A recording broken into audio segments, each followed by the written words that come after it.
দুহাত ভরে নিচ্ছেন। বাংলাদেশের ক্রিকেটকে কি দিচ্ছেন হাথুরু? প্রায় 40 লক্ষ টাকা বেতন, অর্থাৎ ডলার ক্রাইসিসের সময়ও প্রতি মাসে 35,000 ইউএসডি লঙ্কানের জন্য ম্যানেজ করতে হচ্ছে বিসিবিকে।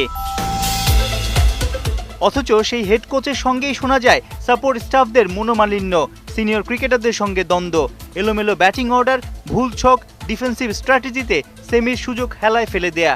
মোদ্দা কথা, টিম ম্যানেজমেন্টে খুশি নয় একাধিক পরিচালক। খেলাযোগ জেনেছে মঙ্গলবার বোর্ড সভায় ডলারম্যান হাথুরুকে থ্যাংক ইউ বলে দেওয়ার দাবি তুলবেন অনেক ডিরেক্টরই। জাতীয় দলের জন্য লোকাল কোনো কোচের নামও উঠতে পারে আলোচনায়। টিমের পারফরমেন্সের উপর আপনার ওদের পারফরমেন্সটা কিন্তু মূল্যায়ন করা হয়। যেহেতু টিমের পারফরমেন্স কিন্তু এখন ভালো হচ্ছে না, তাহলে ওদের পারফরমেন্সটা আপনি কোনোভাবেই ভালো দেখতে পারেন না, খারাপই হচ্ছে। মিক্স হইতে পারে যে আপনি বাইরে থেকে কিছু নিলেন, আপনি লোকাল কোচ আছে, লোকাল কোচকে মূল্যায়ন করতে পারি, ওদের পারফরমেন্স বিবেচনা করতে পারি। যদি কেউকে ভালো মনে হয় ওকে কিন্তু আমরা ওইভাবে দেখা যেতে পারে।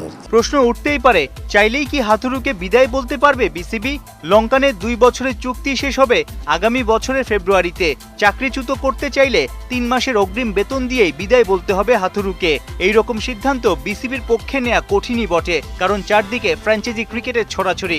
লম্বা সময়ের জন্য ভালো মানের বিদেশি কোচ পাওয়াও দুষ্কর। সেক্ষেত্রে কি লোকাল সাফল্যধারী কোচ সুজন কিংবা সালাউদ্দিনে আস্থা রাখবে বিসিবি, নাকি ব্যর্থ হাথুরুই চালাবে জাতীয় দলের গাড়ি? ওয়ানডে বিশ্বকাপ ব্যর্থতার তদন্ত কমিটিতে থাকা আকরাম বলছেন, টি-20তে নাজুক হালের কারণও খোঁজা হবে।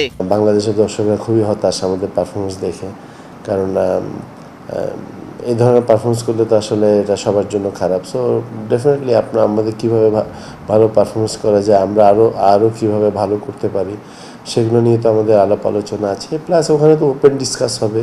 যদি